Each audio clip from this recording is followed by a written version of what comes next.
Bala, it's a pleasure to welcome you. Interestingly, we both come from the same area. Right. I think you bring a very different perspective to technology and, more importantly, to entrepreneurship. Entrepreneurs need long-term vision, need a goal, and need focus. But for those things, they need discipline, they need strategy, and leadership. And you have all the skill sets, not just from entrepreneurship, but your earlier role, your career as the US Air Force pilot. So I'm trying to see how we can bring those qualities from that background and merge it with the technology entrepreneurship. Well, thank you. First of all, it's a real honor. I know you have a great history of interviewing really successful leaders, so I feel privileged to be able to join you for a few-minute conversation. But I do think what you're sharing is right. I think that oftentimes we focus on the things that are on the outer surface, the degrees or the technology. But in fact, what brings the success are the fundamental commitments that you make around your values. The discipline you have in execution can be the difference between a good company and an extraordinary company. The sense of kind of moral courage that you have from your character when you have to make decisions. These are things you have to really prepare for in business, and you do that by organizing your personal life and your values. And so, to your point about leadership, I do think that on occasion I'll be talking about technology, and the questions are all about leadership. And I think this is an area that, as young entrepreneurs, we need to spend more time on. Equivalent amount of excellence on the technical side is required to really distinguish yourself as a product company or as a company providing services.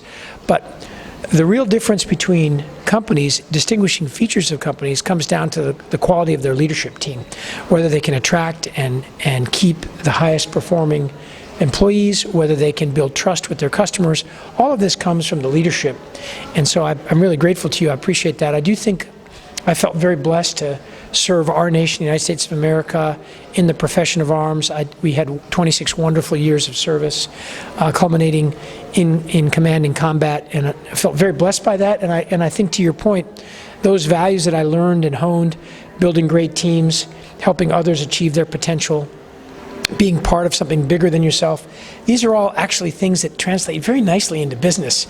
And we probably don't spend enough time on them, which is why you're asking me the question. But happy to take your questions on that, or we can discuss any of those elements. No, thank you. I think it's very important because what is happening, especially in countries outside of America, because of this huge influx of money into startups, they're taking the route of avarice, which is not what entrepreneurship is all about.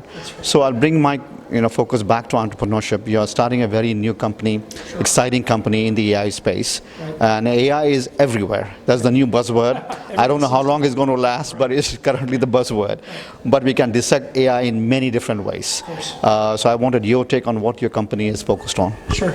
Well, I want to share a thought on your assumption in the question, because I do think that there is a moral obligation that entrepreneurs should feel about the technologies they're developing.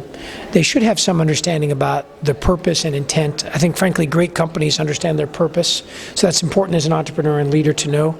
And I can just tell you, if your focus is about making money, you're not really building a great company, right? So this goes back, it's a bit of a self-fulfilling prophecy. I can always distinguish immediately the leaders that I think are out there to impress somebody or to try and have a transaction with a customer that the customer feels like, I just got taken.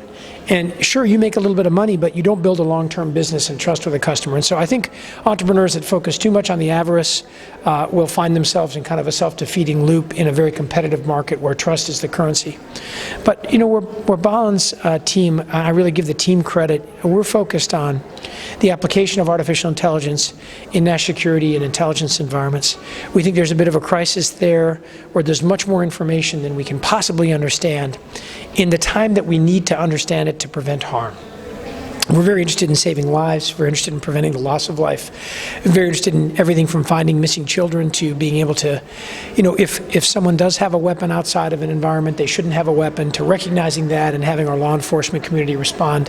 We're really interested in using these new technologies to preserve the values that have allowed all of us to rise and compete and raise our both standard of living, but also improve the quality of the lives of people around us, starting with our employees, but in the larger system that we should be supporting in our communities. So AI, I think you're right. I think it's incontrovertible and likely inevitable that we'll have human and machine teaming in artificial intelligence to really help us understand the world around us more precisely and decisively. That's what my firm works on. I think it's tied to our core values. We like to say that how we do things is important, not just what we're doing, and we want to do them the right way so that the human in the loop in this decision making, that their values are really ascendant when they're looking at what the machine can help them understand about the world, and that we have the application of human judgment and well-trained professionals that are in the environment that can then contextualize in a way that makes sense to help preserve our freedom, liberty, and our values. So it's very thoughtful and actually ties to your notion of what entrepreneurship really is about. It's really about these core values, your belief that you can do something great to change the world, but that change is for the betterment of your community, of your state, of your nation, and of course of your people. And so I do think you're right to ground it that way. Your team is a senior team. Some of your co-founders have done this before, the entrepreneurial journey. So my question is, still I think when you start a new company, you still have to validate your idea. You have to validate your product, get the investments in line. Is it easier when you have people have done this before, or the path is still the same? And how would you advise, because the fundamentals don't change much, whether you have done this before or you're just the first time player. But like I said, AI is a big space and everybody is trying to get into AI. So first question is, is it easier or not? Second part of this question is, how would you advise for the younger entrepreneurs who are jumping into this for the first time, looking at the AI as a bigger picture, but focusing in the niche areas? Sure. Well, it's a great, very insightful question. I feel very blessed by the diversity of experience and thought that I have with me in this firm. As you mentioned, many of my colleagues have been in startups and worked at the larger tech firms also. And I think going back to the entrepreneurial leadership, I really believe if you create a culture where you can learn from that diversity of experience, you're likely to be more competitive. And so while some of the challenges are the same and you can't avoid them because you have some experience from previous colleagues, but you're better informed in that decision process to minimize the risk and seize the opportunity that each of these crises present. Some people say entrepreneurship is kind of one crisis to the next. You're excited. I can remember the trepidation I felt when our product was first being validated, then the excitement I felt when the feedback came positive, then the trepidation I felt because they wanted to take it to scale and we weren't ready to go to scale. And it's this little series. And what happens when you can have colleagues that have been through it before is you can kind of develop an equanimity in tempering, aligned to your values, aligned to your vision, and you deal with the challenges because they're a little bit more predictable if you have experience.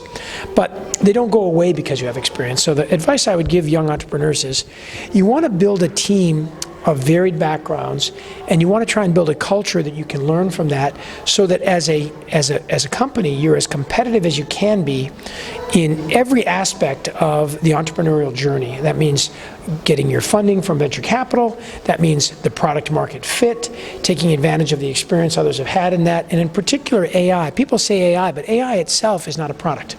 It's the engine that allows us to do in different missions and different solutions, allows us to operate much more productively, much more powerfully, to understand the world around us, in my case, more decisively. And so how are you using the AI to solve someone's problem in a very intuitive way that really is either going to create opportunity for them to make money or to save tremendous resources? Either way, gives them a compelling reason to want to buy the product. The combination of those capabilities really hinges on you as an entrepreneur creating an environment where you can learn from each other. I do think there's challenges out there. I think AI presents potentially a way to power solutions that we might not have been able to contemplate before. And so I'm excited about it. I sometimes hear people talk about AI as if it's a panacea. It's not a panacea. It's no different. You've seen over the course of your many years, lots of different technologies come. And just as you kind of hinted at and we're joking about, what'll be the next buzzword? It's a great question. I think slowly AI will be integrated into almost everything we do. Frankly, it is at a convenience level now in many areas, like on your phone. There's lots of AI working in all of those applications to help you have a better experience.